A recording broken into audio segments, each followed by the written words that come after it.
I am just sitting at my kitchen table and I was making supper for me, I guess, because it's like 10 p.m. And I had the brilliant idea to make a video about flying during during COVID-19, during the novel coronavirus or whatever you want to call it. Our dear little friend in 2020. So, this is that video. Now, when I talk about flying, I'm specifically talking about flying with Southwest Airlines in the US, like within the land states. I have not flown any other airline during this time, and I have not flown to Mexico or like anywhere else. I don't even know if you can do that right now. But Southwest Airlines within the United States, mainland United States. First of all, I think most airports right now require masks in the airport. So make sure you have your precious little blurb of material or whatever. Mine is a Ravenclaw mask. I just ordered this off of Etsy. And I had to tie it the side because it wasn't tight enough. Anyway, you will be required to wear it in most airports, and when you're boarding, you'll be required to wear it, and you have to wear it the entire time you're on the airplane. So that's fun. Obviously, if you're eating lunch or drinking or eating the snack they give you on the airplane, you're allowed to have your mask off, but then you must put it back on as soon as you are done or whatever. So yeah, that's a thing.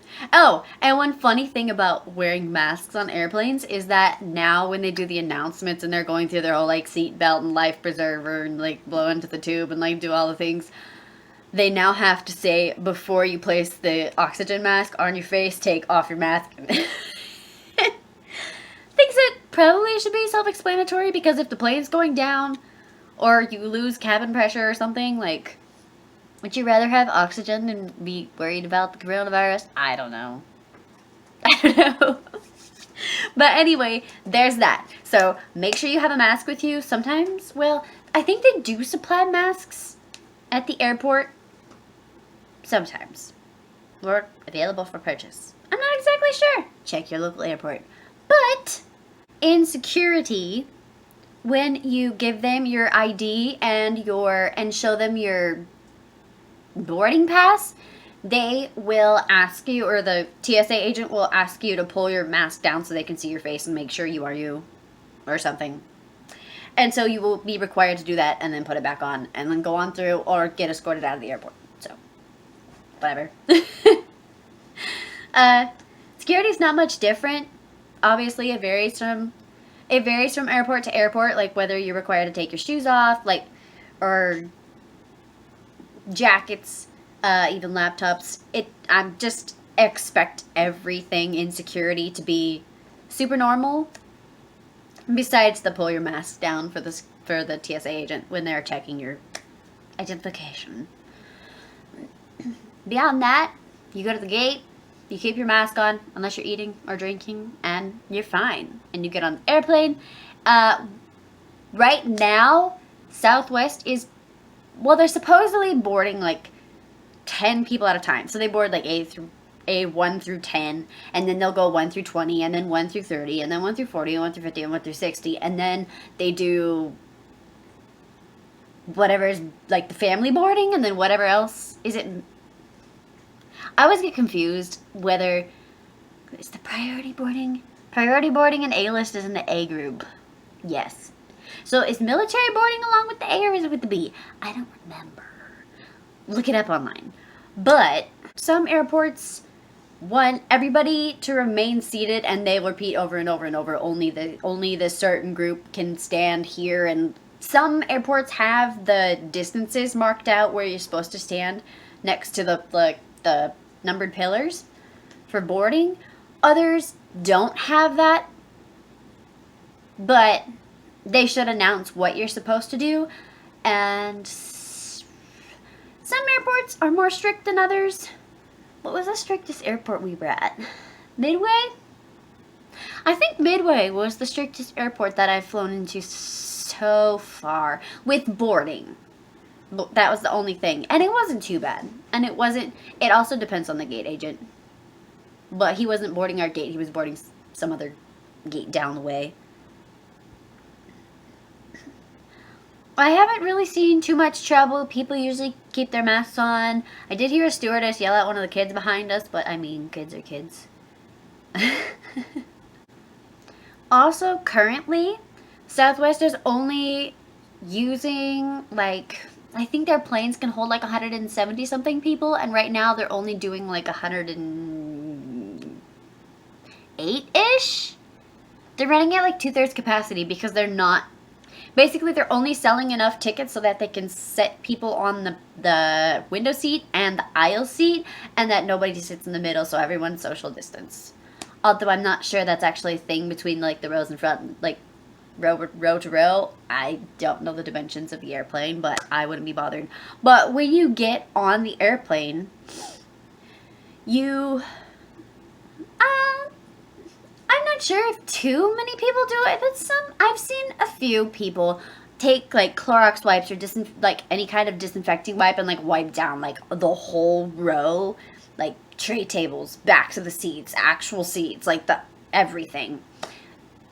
And then before the plane leaves the gate, the stewardess or stewards will come through and pick up that stuff, and they tell you not to put it in the seat back pocket because duh. You want to give it to the next person. Oh, maybe you cleanse it for yourself, but you want the other person to have the germs. That's great. That's a great idea. I love that for you.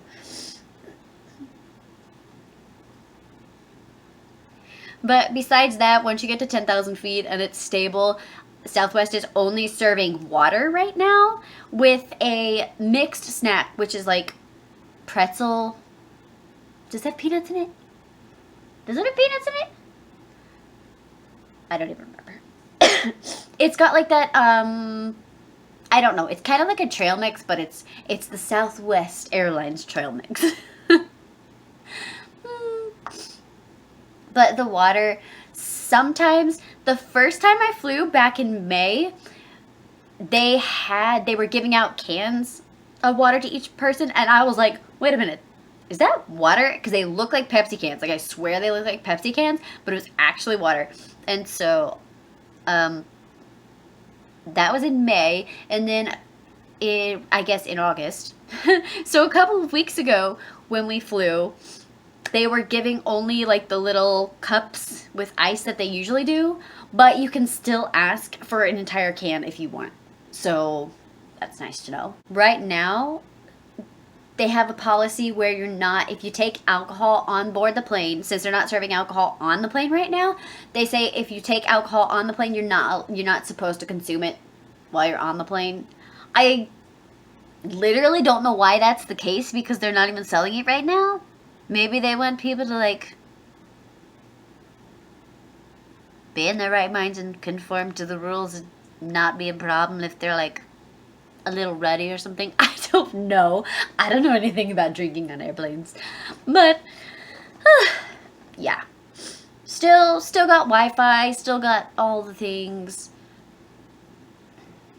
Yeah, the first 2 rows of the airplane are now blocked off for whatever reason. It says that's their little sign that says for stewardess use. So that's a thing. Don't know why, but it's a thing. And what else is interesting about airplanes during the coronavirus? It's pretty much all the same from there on out. When you land, obviously, they ask for people to wait. Okay, so here's the thing. Both when you're boarding and when you're exiting the plane, they tell you to social distance. Nobody social distances in the jetway. Nobody. And I've lined up for like 6 flights.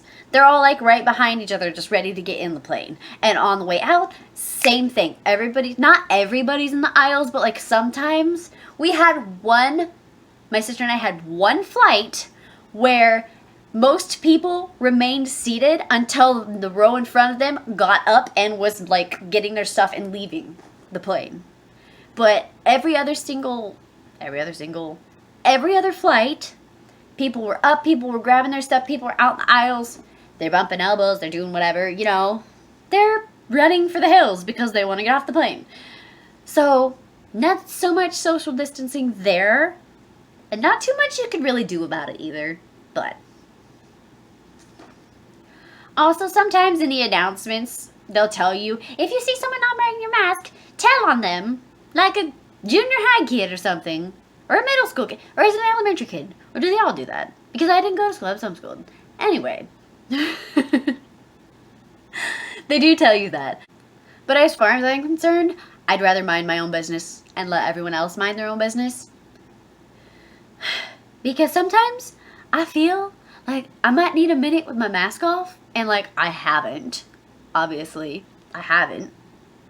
But sometimes those people that get claustrophobic, those people that have panic attacks, like, you know, they gotta do what they gotta do. And if it's something medical, technically, nobody's supposed to ask them about it. So, yeah. Baggage claim is pretty much the same. As far as I remember, I didn't see any social distancing markings on the floor in any of the baggage claims that I went to. And I was at the airport in, obviously, Phoenix Sky Harbor. I was at Pittsburgh. I was in Portland. Pittsburgh Sky Harbor and Portland. Those are the places I've been so far. And I will have been in Orlando, but we'll have to see about Orlando. I'm very excited. But people do tend to stay back a little bit more in the baggage claim, even though they didn't getting off the airplane. But they come out to the baggage claim and then they're like, oh, we need to stay apart from you. So they do their thing. You go up and grab your stuff as normal. You leave the airport as normal. No big deal. So, honestly, it's not that bad. Bring whatever sanitizer you want, if you can. Bring your mask. You will not be able to fly without it. Or a mask in general. And just be cool. It's a crazy time. It's a lot of weird restrictions. It's sad we can't get Dr. Pepper on the plane. Or could we ever get Dr. Pepper on the plane? Did they serve Dr. Pepper before, or was it just Coke? I don't remember. It's been so long. No, I'm just kidding. Just be cool. Hopefully, next year, this will be over, and we can all go back to flying happily, even though a lot of people will still be paranoid, probably, about things. I'm not sure if restrictions will chill for a while, even after the virus goes away, but anywho, we can still travel and be safe and be cool, and I'm none the worse. For whatever that phrase is, I'm fine. And you'll be fine too. Don't panic. It'll be okay. Thank you for watching. Have a great time flying.